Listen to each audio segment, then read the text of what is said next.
আসসালামু আলাইকুম বন্ধুরা, আশা করি আপনারা সকলেই ভালো আছেন। বন্ধুরা, পাকিস্তানের লাহোরে একটি যুবতী মেয়ের কবরে ঘটে গেল অলৌকিক একটি ঘটনা, যা দেখতে ভিড় করছে হাজার হাজার মানুষ। প্রিয় বন্ধুরা, পাকিস্তানের লাহোরে এমন একটি ঘটনা ঘটে গিয়েছে যে ঘটনাটি পুরো নেট দুনিয়ায় ভাইরাল হয়ে গিয়েছে। সেই সাথে এই ঘটনা দেখে হাজার হাজার মানুষ কান্না করেছে। কান্না করবেন আপনি নিজেও, কেননা আজকে যে মেয়েটির ঘটনা আপনাদের বলতে চলেছি, এই মেয়েটির ঘটনা শুনলে আপনার চোখের পানি ধরে রাখতে পারবেন না।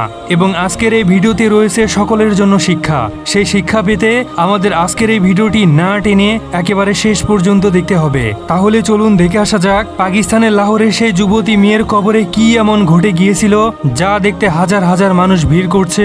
পাকিস্তানের লাহোরে আয়েশা নামের একজন রূপবতী এবং সুন্দরী মেয়ে বসবাস করত।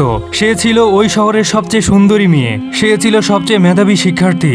সেই স্কুল লাইফ থেকে শুরু করে কলেজ, ভার্সিটি সবসময় তার রেজাল্ট খুবই ভালো ছিল এবং তাকে টপকানো সবার পক্ষে সম্ভব হতো না। তবে এই মেয়েটির হাজারো গুণের মাঝখানে এমন কিছু দোষ ছিল যে দোষগুলো প্রতিনিয়ত সবাইকে কষ্ট দিত। যেমন কষ্ট পেত মেয়েটির বাবা মা, সেই সাথে তার সহপাঠী এবং আত্মীয় স্বজন। আয়েশা নামের মেয়েটি দেখতে অমায়িক হলেও তার আচার আচরণ খুব একটা ভালো ছিল না। তার অবয় ছিল সেই লম্বা চড়া, তার ঘন কালো চুল, বাদামি চোখ এবং দেখতে অনেকটাই সুন্দর, যাকে দেখতে একেবারে হুরপরির মতো লাগতো। কিন্তু তার আচার আচরণ যে এতটাই খারাপ, এটা কোনো মানুষই মেনে নিতে পারতো না। অনেক মেয়েরা তার সাথে বন্ধুত্ব করার জন্য তার কাছে এগিয়ে আসতো, কিন্তু সে কোনো মেয়েকেও পাত্তা দিত না এবং ছেলেদের দিকে তো ভুলেও তাকাতো না। সে সবসময় নিজের অ্যাটিটিউড নিয়ে চলতো। তার বাবা মার অনেক টাকা সম্পত্তি ছিল এবং তার মাও একটি কোম্পানিতে বড় পদে চাকরি করত। তার বাবা ছিল একজন সরকারি চাকরিজীবী। এই দিক দিয়েও সে অনেক অহংকার করত এবং মানুষের সাথে বলতো যে, তোরা আমার সাথে বন্ধুত্ব করতে চাস? তোদের লেভেল আর আমার লেভেল কি মিল হয়? মানে তোরা কি আর আমি কি? আর নিজের চেহারা কখন আয়নাতে দেখেছিস? তুই ওই চেহারা নিয়ে আবার আমার সাথে বন্ধুত্ব করতে এসেছিস? এটাই ছিল তার জীবনের সবচেয়ে বড় বোকামি। কেননা একজন মানুষ কখনোই নিজের চেহারা এবং বংশ পরিচয় নিয়ে গর্ব করতে পারে না। এই সব কিছুই আল্লাহ তাআলার প্রদত্ত নিয়ামত এবং এই সব কিছুই আল্লাহ তাআলা কেড়ে নিতে পারেন। এই আয়েশার জীবনেও এমন একটি ঘটনা ঘটেছিল যে ঘটনার জন্য আয়েশা কখনো প্রস্তুত ছিল না। একবার ভার্সিটিতে যাওয়ার পথে সেই ভার্সিটিতে পড়ুয়া এক ব্রিলিয়েন্ট স্টুডেন্ট তার কাছে আসে তার সাথে কথা বলার জন্য। আয়েশা ভেবেছিল তাকে হয়তোবা প্রেমের প্রস্তাব দিবে, কিন্তু ছেলেটি মোটেও এই উদ্দেশ্যে তার কাছে আসেনি। ছেলেটি তার কাছে এসে তাকে সালাম দেয় এবং আয়েশা অনেকটাই অবাক হয়ে যায়। বর্তমান সময়ে এসে হাই হ্যালোর জামানায় সে আমাকে সালাম দিচ্ছে। যাই হোক, সালামের উত্তর দিয়ে তাকে জিজ্ঞাসা করলো, তুমি কি আমাকে কিছু বলতে চাও? তখন সেই ছেলেটি তাকে বলল, আমি তোমাকে একটা কথা বলার জন্যই তোমার পথ আটকে ধরেছি। যদি তুমি আমাকে অনুমতি দাও তবে আমি কথাটি বলতে চাই। তখন আয়েশা একটু মুচকি হেসে দিয়ে ছেলেটিকে বলল, হ্যাঁ অবশ্যই, কেন নয়, তুমি বলতে পারো। আয়েশা মনে মনে ভাবছিল সেই সুন্দর ছেলেটি তাকে প্রেমের প্রস্তাব দিবে, কিন্তু না। তখন সেই ছেলেটি বলল, আয়েশা দেখো, তুমি আমাদের ক্লাসের 1 নাম্বার স্টুডেন্ট এবং ভার্সিটির মধ্যে সবচেয়ে সুন্দরী মেয়ে। তোমার কিছু গুণ তো অবশ্যই রয়েছে, তবে সৌন্দর্যই কিন্তু সবকিছুর ঊর্ধ্বে নয়। এছাড়াও মানুষের সৌন্দর্যের আরো অনেক বিষয় রয়েছে। তখন আয়েশা বলল, তুমি আসলে কি বলতে চাচ্ছ? আমি কিচ্ছু বুঝতে পারছি না, দয়া করে একটু ক্লিয়ার করে আমাকে বলবে, তাহলে আমি বুঝতে পারতাম। তখন ছেলেটি বলল, আয়েশা, তোমার বান্ধবীরা তোমার সাথে কথা বলতে এলে তুমি তাদেরকে ইগনোর করো এবং যে কোনো মানুষের সাথে অহংকারী এবং দাম্ভিকতার সাথে কথা বলো। এই জিনিসটা আমাকে অনেক কষ্ট দেয়। তুমি যেহেতু এত ভালো স্টুডেন্ট এবং আল্লাহ তাআলা এত সুন্দর তোমাকে অভয় দান করেছেন, সেই সাথে তুমি যদি তোমার আচার আচরণ আরেকটু ঠিক করতে পারো, পুরো ভার্সিটির সবাই তোমার প্রতি মুগ্ধ থাকতো। সেই সাথে তোমার শহরের সমস্ত মানুষ যারা তোমাকে চেনে, তোমার বাবার পরিচয় জানে, তারা সবাই কিন্তু তোমার প্রতি মুগ্ধ হয়ে যেত এবং সবাই তোমাকে অনেক সম্মান করত। তাই আমি বলছি কি, যেহেতু তুমি এত ভালো স্টুডেন্ট, তাই তোমার মধ্যে এই আচার আচরণ একদমই শোভা পায় না। তখন আয়েশা অনেকটা গম্ভীর হয়ে গেল এবং সেই ছেলেটিকে বলল, তুমি কি এটা বলার জন্য আমার পথ আটকে ধরেছো? তখন ছেলেটি বলল, ব্যাপারটা আসলে এমন নয়, আমি তোমার পথ আটকে ধরিনি, তোমাকে একটু কথা বলার জন্য দাঁড় করিয়েছি। দয়া করে তুমি এই ব্যাপারটা নিয়ে মন খারাপ করো না প্লিজ। আমি আসলে এই ব্যাপারটাই তোমার সাথে শেয়ার করার জন্য তোমাকে দাঁড় করিয়েছিলাম। তখন আয়েশা বলল, দেখো, আমি তো তোমার চাইতে খারাপ স্টুডেন্ট না, আর তোমার চাইতে আমি কমও বুঝি না। সুতরাং তোমার পরামর্শ বা উপদেশ দিয়ে আমাকে চলতে হবে এটা তুমি কখনোই ভেবো না। তুমি তোমার নিজের কাজ করো এবং পড়ালেখাকে ইমপ্রুভ করো, ভবিষ্যতে কাজে লাগবে। আয়েশাকে জ্ঞান দিতে এসো না। এই কথাগুলো বলে আয়েশা সোজা ভার্সিটির ক্লাসরুম থেকে চলে গেল এবং সেখানে গিয়ে গম্ভীর হয়ে বসে রইল। তার মন একদমই ভালো লাগছিল না। একটা ছেলে তাকে আসছে উপদেশ দেওয়ার জন্য। সে কি করে তাকে চেনে না? তার বংশ পরিচয় জানে না, সে জানে না তার বাবা একজন বড় কর্মকর্তা। তাহলে কেন তার সাথে এমন বেয়াদবি করতে আসলো? সে আর সেদিন কোনো ক্লাস করলো না, সোজা বেরিয়ে চলে আসলো। তার কাছের দুইজন বান্ধবী ছিল যারা তাকে ডাক দিচ্ছিল। কি ব্যাপার আয়েশা, কোথায় যাচ্ছিস? ক্লাস করবি না আজকে? তখন আয়েশা বলল, না আজকে আমার একদম মুড নেই, আমি সোজা বাসায় চলে যাব এবং আগামীকালকে এসে ভার্সিটির মধ্যে একটা খেলা দেখাবো। তারপর তারা অবাক হয়ে বলল, কি ব্যাপার আয়েশা, কিসের কথা বলছে আর কিসের খেলা দেখাবে? তারপর তারা সহ সেই ক্লাস থেকে বেরিয়ে এলো, কিন্তু আয়েশাকে আর ধরতে পারলো না। আয়েশা তার বাবার দেওয়া প্রাইভেট কারের ভেতরে উঠে পড়লো এবং সোজা বাসায় চলে গেল। বাসায় গিয়ে কান্না করতে লাগলো। তখন তার আম্মু বাসায় ছিল এবং তার আম্মু তার কাছে এসে বলল, আম্মু তুমি কান্না করছো কেন? কি হয়েছে? ভার্সিটি থেকে কি তোমাকে স্যার বকা দিয়েছে? তখন আয়েশা চুপ করে রইল। তারপর তার মা বলল, কি হয়েছে আমাকে বলো, তোমার কোনো বান্ধবী তোমার সাথে খারাপ বিহেভ করেছে? তখন আয়েশা চুপ করে রইল। তারপর তার মা আবারও জিজ্ঞাসা করলো, আরে মামুনি একবার তো বলো কি হয়েছে, তোমার মুড অফ কেন আর তুমি কেন এভাবে বসে আছো? তখন আয়েশা বলল, আম্মু আমাকে একটা ছেলে অনেক বিরক্ত করেছে, সে আমার পথ আটকে ধরেছে এবং আমার সাথে বেয়াদবি করেছে। তুমি যদি পারো পাপাকে দিয়ে বলে এর প্রতিশোধ নিয়ে দাও, না হলে আমি আর ওই ভার্সিটিতেই কখনোই যাব না। এটা শোনার পর আয়েশার মা অনেক রেগে গেলেন এবং বললেন যে আমার মেয়ের সাথে কে এমন বাড়াবাড়ি করেছে, কালকে আমি তোর সাথে যাব এবং সাথে তোর বাবাও যাবে। তারপর তার প্রভাবশালী বাবাকে নিয়ে সে ভার্সিটিতে প্রবেশ করে এবং সেই ছেলেটিকে খুঁজতে লাগে। সেই ছেলেটি এখনো ভার্সিটিতে আসেনি। একটু পরে দেখা গেল ছেলেটি ভার্সিটিতে প্রবেশ করেছে। তখনই আয়েশা সেই ছেলেটিকে দেখিয়ে দিল। তারপর আয়েশার বাবা মা সেই ছেলেটির কাছে গেল এবং তাকে বলল, কি ব্যাপার, তুমি কি আয়েশাকে গতকাল কিছু বলেছিলে? তখন সেই ছেলেটি জিজ্ঞাসা করলো, জি আঙ্কেল, আসসালামু আলাইকুম, আপনারা কি আয়েশার আব্বু আম্মু? তখন তারা বলল, হ্যাঁ আমি আয়েশার বাবা আর ও হচ্ছে আয়েশার মা। তুমি গতকালকে আমার মেয়েকে কি বলেছিলে? তখন সেই ছেলেটি বলল, আসলে আঙ্কেল আমি আয়েশাকে তেমন কিছু বলিনি, আপনারা যেগুলো মিন করছেন ব্যাপারটি তেমন নয়। তাহলে তুমি কি বলেছিলে? যে গতকাল থেকে আমার মেয়ে কিছু খাচ্ছে না এবং সবসময় মুড অফ করে থাকে?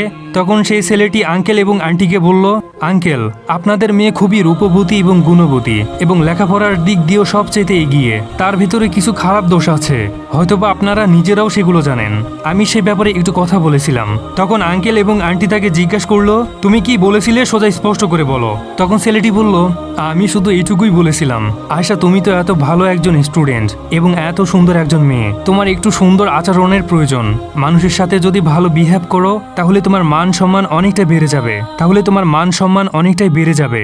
তোমার আব্বু আম্মুরও সম্মান বেড়ে যাবে এবং সবাই বলবে যে অমুকের মেয়ে রূপে গুণে এবং লেখাপড়ায় সব দিক দিয়ে অনেক এগিয়ে আছে, সেই সাথে মেয়েটা অনেক বুদ্ধিমতী। আঙ্কেল আমি এর চাইতে বেশি আর কিছু বলিনি, আমি তাকে আরো একটু ভালো করার জন্য পরামর্শ দিচ্ছিলাম মাত্র, এর চাইতে আর কিচ্ছু না। তখন আঙ্কেল আন্টি চুপ হয়ে গেল এবং আয়েশাকে ডাক দিলেন। আয়েশাকে ডেকে ছেলের সামনাসামনি করা হলো এবং বলা হলো, আয়েশা ছেলেটা বলছে তা কি সঠিক নাকি এর বাইরে অন্য কিছু? তখন আয়েশা বলল, না বাবা, ছেলেটি আমাকে এই কথাগুলোই বলেছিল। তখন আয়েশার বাবা আরো রেগে গেলেন এবং মেয়ের হাত ধরে সোজা বাসার দিকে রওনা দিলেন। বাসায় এসে আয়েশার বাবা আয়েশাকে অনেক বকা দিল। ছেলেটা অনেক ভদ্র, দেখলাম আমাদের দেখা মাত্র সালাম দিল এবং সুন্দর করে কথা বলল। আর সেই ছেলেটি তোমাকে যা কিছু বলেছে এই কথাগুলো আমার ভালোই লেগেছে। আমরা তো প্রতিনিয়তই তোমাকে এই কথাগুলো বলি, দেখছো এখন আমাদের কথা মানছো না, এই কারণে বাইরের লোক পর্যন্ত তোমাকে এই কথা শোনাচ্ছে। ছেলেটার একদমই দোষ নেই, ছেলেটা নিঃসন্দেহে একটি ভদ্র ঘরের সন্তান। আর আমি ওই ছেলেকে কিছুই করতে পারবো না, কেননা তাকে আমি কি করব? তাকে কিছু বললে এটা হবে আমার জন্য অপরাধ। তাই সেই ছেলেটিকে আমি গিয়ে আগামীকাল ধন্যবাদ দিয়ে আসবো। আর শোনো, তুমি যদি ভালো হও আর না হলে আমাকে বাবা বলা বন্ধ করে দাও।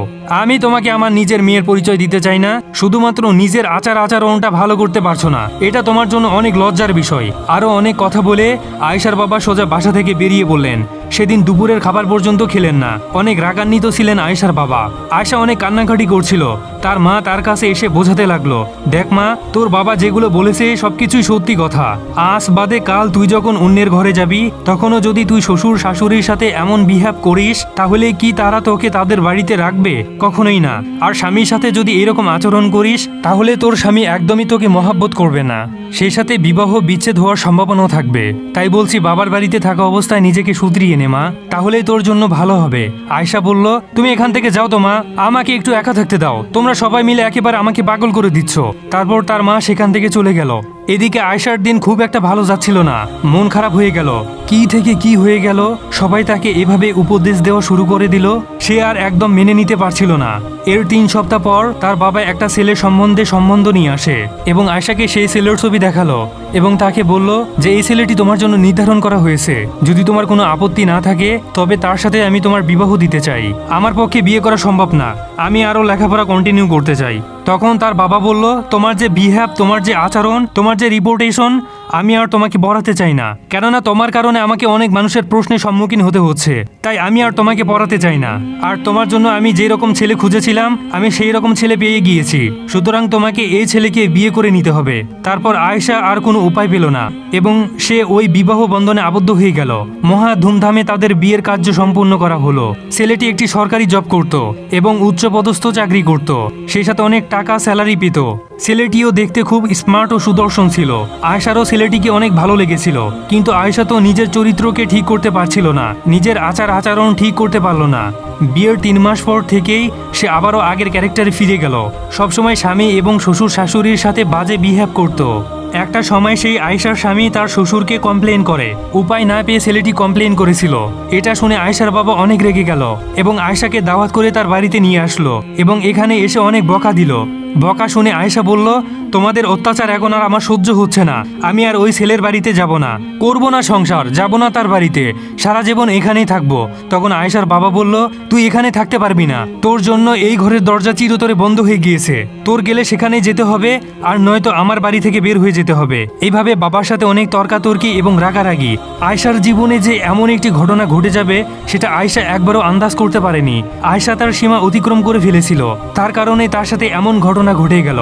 আয়েশা রাগের চোটে তার বাবাকে ধাক্কা মেরেছিল এবং তার বাবা একটি টেবিলের উপর গিয়ে পড়েছিল এবং তার বাবা মাথায় আঘাত পেয়েছিলেন। এটার কারণে আয়েশার বাবা একদম স্তব্ধ হয়ে গিয়েছিল। সে আর তার মেয়েকে কোনো উপদেশ দিচ্ছিল না এবং বকাও দিচ্ছিল না, একেবারে স্তব্ধ হয়ে গেল।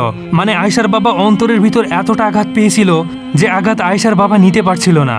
অনেক কষ্ট সহ্য করে সেই মুহূর্তে সেখান থেকে বেরিয়ে পড়ে এবং সে আরেকটা বাসা রাখে।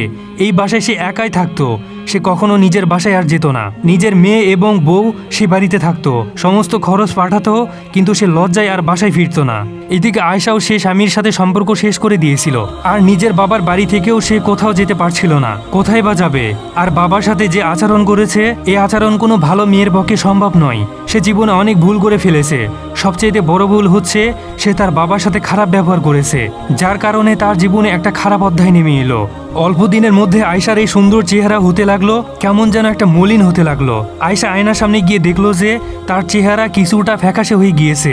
আরেকটা জিনিস খেয়াল করলো, আর সেটা হচ্ছে তার চেহারায় ছোট ছোট ফুসকুড়ি উঠেছে। সে ভেবেছে এগুলো কি ব্রণ নাকি অন্য কিছু। তারপর সে স্বাভাবিক ভেবে সেগুলোকে উড়িয়ে দিল। দিন গড়িয়ে সপ্তাহ পার হলো, এরপর দেখা গেল তার পুরো চেহারায় ফুসকুড়ি উঠেছে। তখন সে ভাবলো যে তাই সে একজন ডক্টরের কাছে গেল, কিন্তু ডক্টর পরীক্ষা করে রোগটাকে নির্ণয় করতে পারলো না। ডক্টর নিজেও বুঝলো না যে তার চেহারায় আসলে এগুলো কি হয়েছে। তারপর স্বাভাবিক কিছু মেডিসিন দেওয়া হলো এবং বলা হলো এগুলো খেয়ে দেখুন, হয়তোবা ঠিক হয়ে যাবে। কিন্তু না, সেগুলো খাবার পর তার রোগের পরিমাণ আরো বেড়ে গেল। তার পুরো চেহারায় ছেয়ে গেল সেই ফুসকুড়ি এবং এক পর্যায়ে সেগুলো বড় ফোড়া হতে লাগলো এবং এই ফোড়াগুলো একসময় গলতে শুরু করলো এবং তার চেহারা নষ্ট হয়ে গেল। অল্প দিন আগে যে মেয়ে রাস্তায় বেরোতো মানুষকে নিজের সৌন্দর্য দেখাতে, সেই মেয়েটি হঠাৎ করে সবার চোখের আড়ালে চলে গেল। এখন সে নিজেকে ঢেকে এবং আবৃত করে রাখে এবং সবার কাছ থেকে দূরে থাকে, লোকালয়ে একদম প্রবেশ করে না। সে একাকী থাকতে পছন্দ করে। তার মা তাকে নিয়ে অনেক চিন্তায় পড়ে গেল এবং তার বাবাকে কল করে সমস্ত ঘটনা খুলে বলার পর তার বাবা নিজের বাসায় ফিরে এলো। নিজের মেয়েকে দেখে কান্নায় জড়িয়ে ধরল এবং তাকে নিয়ে একটা প্রাইভেট হসপিটালে গিয়ে চলে গেল। সেখানে যাওয়ার পর আশাকে ভর্তি করা হলো। অনেক চিকিৎসা করানো হলো, কিন্তু না, চিকিৎসায় কোনো উন্নতি হচ্ছিল না, দিন দিন অবনতির দিকে যাচ্ছে। আয়শার এই ঘটনা ছড়িয়ে পড়ল পুরো এলাকায়। সেই সাথে ভার্সিটিতেও তখন ওই ভদ্র ছেলেটিকে আয়শাকে দেখার জন্য হসপিটালে এসেছিল। এসে সালাম দিয়ে বলছিল, আয়শা কেমন আছো তুমি? তখন আয়শা কান্না করে দিয়েছিল। তারপর বলেছিল, সেদিন তোমার সাথে যে খারাপ আচরণ করেছি সেটা আমার মোটেও ঠিক হয়নি, হয়তোবা এর প্রায়শ্চিত্ত আমি পাচ্ছি। তখন সেই ছেলেটি বলল, না আয়শা, তুমি এমনটা কখনোই বলো না, এটা হচ্ছে আল্লাহ তাআলার প্রদত্ত পরীক্ষা, যার কারণে তোমার সাথে এমনটা হচ্ছে। আর তুমি ধৈর্য ধারণ করো এবং তওবা করতে থাকো। তখন আয়শার বাবা মা সেই ছেলেটিকে ধরে কান্না করছিল। তারপর সেই ছেলেটি আয়শা এবং তার বাবা মাকে সান্ত্বনা দিয়ে সেদিনের মতো হসপিটাল থেকে চলে গেল। এর কয়েকদিন পরেই আয়শা ইহকাল ত্যাগ করে পরকালে পাড়ি জমালো, অর্থাৎ সে ইন্তেকাল করলো। আয়শার লাশকে নিয়ে যখন জানাজা পড়ানো হলো এবং কবরস্থানে নিয়ে যাওয়া হলো, তখন একটি অদ্ভুত এবং অলৌকিক ঘটনা ঘটে গেল। যে ঘটনার সাক্ষী ছিল অসংখ্য মানুষ। তার কবর থেকে এমন দুর্গন্ধ বের হয়ে আসছিল যে দুর্গন্ধ সহ্য করা কারো পক্ষে সম্ভব ছিল না। খুবই বিশ্রী ধরনের দুর্গন্ধ, যে দুর্গন্ধ পৃথিবীর কোথাও পাওয়া যায়নি। এমন দুর্গন্ধের ভিতরে আয়শাকে দাফন করা হলো এবং আয়শার লাশ থেকেও পচা দুর্গন্ধ আসছিল। তাড়াতাড়ি সবাই তার লাশকে দাফন করে চলে আসলো। আসার পর একজন আরেকজনের সাথে কথা বলা বলি করছিল। এই মেয়েটি ছিল আমাদের শহরের সবচেয়ে সুন্দরী, মেধাবী এবং গুণবতী মেয়ে। শুধু অহংকার এবং মানুষের সাথে খারাপ আচরণের কারণেই মেয়েটির জীবনটা একেবারে অল্প দিনের ভেতরেই সুন্দর জীবনটা শেষ হয়ে গেল। আসলে মানুষের জীবন কয় দিনের? মানুষ যদি অহংকার করে তাহলে তার পতন হবেই। প্রিয় বন্ধুরা, আমরা বাংলাদেশের প্রেক্ষাপট অনুযায়ীও দেখেছি, যারা অহংকার করেছিল তারা আজকে ক্ষমতা থেকে অনেক দূরে। তাদের ক্ষমতা, তাদের সম্পদ সবকিছু শেষ হয়ে গিয়েছে, তাদের সম্মান বিলীন হয়ে গেল। তাই কখনোই অহংকার করবেন না, অহংকার আপনাকে ধ্বংস করে দিবে। অহংকার পতনের মূল। আর এই ঘটনাটি দেখে হাজার হাজার মানুষ কেঁদেছিল। আর এই ঘটনাটি যারা স্বচক্ষে দেখেছিল তারাও আল্লাহ তাআলার কাছে তওবা ইস্তেগফার করেছিল। এবং এই ঘটনাটি দেখার পর অনেক মানুষই ঈমান এনেছিল, কারণ তারা জানে যদি তার সাথে এমন হয়ে থাকে তাহলে সে জাহান্নাম ছাড়া আর কোথাও যেতে পারবে না। আল্লাহ যেন আমাদের সবাইকে সহি বুঝদান করার তৌফিক দান করুক। আমিন সুমা আমিন। তো বন্ধুরা, এই ছিল আমাদের আজকের ভিডিওটি কেমন লাগলো তা আমাদের কমেন্ট করে জানিয়ে দিতে পারেন। আর এরকম বিভিন্ন ইসলামী কাহিনী জানতে হলে আমাদের মিরাক্কেল অফ আল্লাহ ইউটিউব চ্যানেলটা এখনই সাবস্ক্রাইব করতে হবে এবং পাশের বেল বাটনটিও বাজিয়ে রাখতে হবে, যাতে করে এইরকম নতুন নতুন ইসলামিক ভিডিও সবার আগে আপনি দেখতে পারেন। তো দেখা হচ্ছে পরবর্তী কোনো ভিডিওতে। সে পর্যন্ত মহান আল্লাহ আমাকে এবং আপনাদেরকে ভালো রাখুক, সুস্থ রাখুক এবং আল্লাহ ও তার রাসূলের আদর্শ অনুযায়ী জীবনযাপন করার তৌফিক দান করুক। আমিন। আসসালামু আলাইকুম ওয়া রাহমাতুল্লাহি ওয়া বারাকাতুহু।